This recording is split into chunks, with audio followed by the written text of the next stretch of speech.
Iran Israel চলমান সংঘাতে যুক্তরাষ্ট্র সরাসরি জড়িয়ে পড়ার পর মূল্য নিয়ে নতুন অনিশ্চয়তা তৈরি হয়েছে বৈশ্বিক জ্বালানি তেলের বাজারে।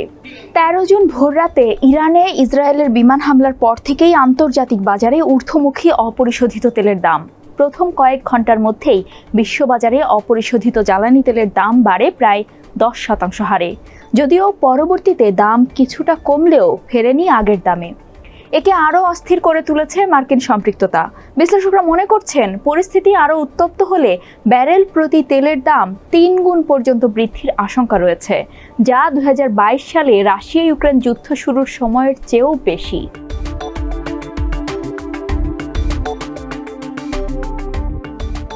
২১ জুন রাতে একই সঙ্গে ইরানের ৩টি পারমাণবিক স্থাপনায় মার্কিন ক্ষেপণাস্ত্র হামলার পর থেকে তেহরানের সম্ভাব্য প্রতিক্রিয়ার দিকে নজর রাখছেন বিনিয়োগকারীরা। ইরানের পররাষ্ট্রমন্ত্রী আব্বাস আরাকচি কড়া হুঁশিয়ারি দিয়ে বলেছেন, আমাদের সার্বভৌমত্ব রক্ষার জন্য সব বিকল্প উন্মুক্ত রেখেছি। এমন হুঁশিয়ারির পরই ২২ জুন রাতের শেষ ভাগে বিশ্ববাজারে তেলের দাম দ্রুত বৃদ্ধি পায়। ওয়েস্ট টেক্সাস ইন্টারমিডিয়েট ক্রুড অয়েলের দাম ২.৭% বেড়ে প্রতি ব্যারেল বিক্রি হয় $৭৫.৮০। আর ব্রেন্ট ক্রুড অয়েলের দাম ২.৪৪% বেড়ে প্রতি ব্যারেলের দাম ওঠে $৭৮.৮৮। সিএনবিসিকে দেওয়া এক সাক্ষাৎকারে এমএসটি ফাইন্যান্সিয়ালের সিনিয়র জ্বালানি বিশ্লেষক শৌল কভনিক বলেন, ইউক্রেন যুদ্ধের সময়কার চেয়ে এবার তেলের দামের সম্ভাব্য ধাক্কা আরও গুরুতর হতে পারে।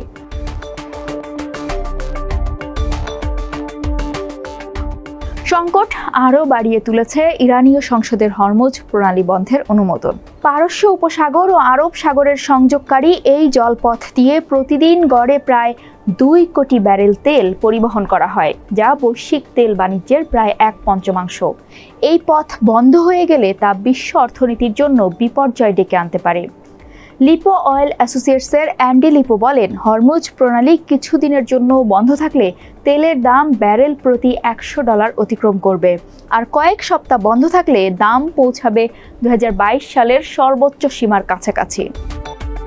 র্যাপিডান এনার্জি গ্রুপের সভাপতি বব ম্যাকনালি বলেন, ইরান উপসাগরীয় জ্বালানি অবকাঠামোতে আঘাত হানলে কিংবা তেল ও এলএনজি পরিবহনে বাধা দিলে তা দামের উপর মারাত্মক প্রভাব ফেলবে। এমনটি হলে সংঘাত দীর্ঘায়িত হতে পারে, এমনকি আগের উপসাগরীয় যুদ্ধগুলো থেকেও বেশি।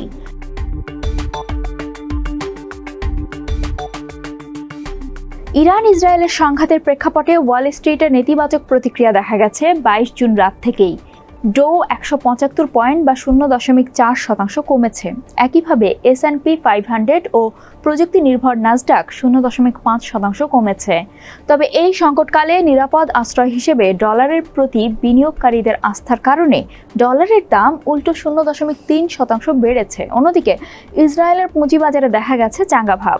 গত ২১ জুন হামলার পর ২২ জুন সেখানে সূচক রেকর্ড উচ্চতায় পৌঁছায়। তেল আবিব 125 সূচক ১.৮% বেড়ে ২,৯১৯.৬২ এবং TA35 সূচক ১.৫% বেড়ে ২,৮৭৭.৭৮-তে পৌঁছেছে, যা একটি রেকর্ড উচ্চতা। বিশ্লেষকদের মতে ইরানের পারমাণবিক সক্ষমতা কমে যাওয়ার সম্ভাবনায় বিনিয়োগকারীরা কিছুটা স্বস্তিতে আছেন।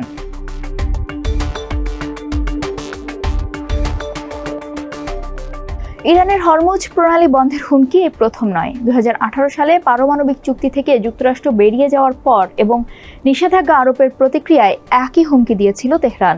২০১১ ও ২০১২ সালে তেল রপ্তানিতে নতুন নিষেধাজ্ঞা দেওয়া হলে এই নৌ রুট বন্ধের হুঁশিয়ারি দেয় ইরান। তবে বিশ্লেষকরা বলছেন, হরমুজ প্রণালী বন্ধের হুমকি অনেকটা ফাঁকা আওয়াজ দেওয়ার মতন। ভান্ডা ইনসাইটসের প্রতিষ্ঠাতা বান্দনা হরি বলেন, এটা বাস্তবায়ন আসলেই কঠিন। ব্যবসায়ীরা সম্ভবত কিছু সময়ের জন্য পরিস্থিতি পর্যবেক্ষণ করবেন, তবে দৃঢ় প্রমাণ না পাওয়া পর্যন্ত কেউ আতঙ্কিত হবেন না।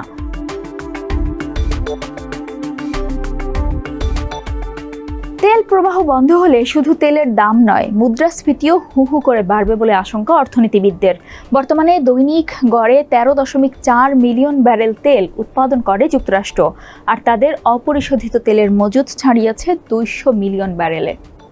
ওপেক প্লাস জোটও উৎপাদন বাড়ানোর পরিকল্পনার কথা জানিয়েছে। মার্কিন জ্বালানি বিভাগের তথ্য অনুযায়ী প্রথম প্রান্তিকে বিশ্বজুড়ে সমুদ্রপথে তেল বাণিজ্যের ২৫% বেশি হরমুজ প্রণালী হয়ে চলে। প্রতিদিন এই পথে প্রায় 5 লাখ ব্যারেল তেল আমদানি করে যুক্তরাষ্ট্র, যা দেশটির মোট অপরিশোধিত তেল আমদানির 7%।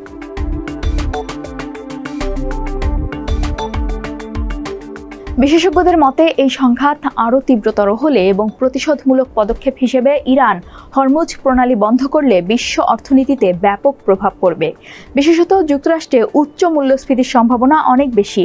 সিআইবিসি প্রাইভেট ওয়েলথের সিনিয়র ট্রেডার রেবেকা বাবিন বলেন, এখন পর্যন্ত ইরানের জ্বালানি অবকাঠামো ইসরায়েলের লক্ষ্যবস্তুতে পরিণত হয়নি, যা এই মুহূর্তে কিছুটা স্বস্তিদায়ক।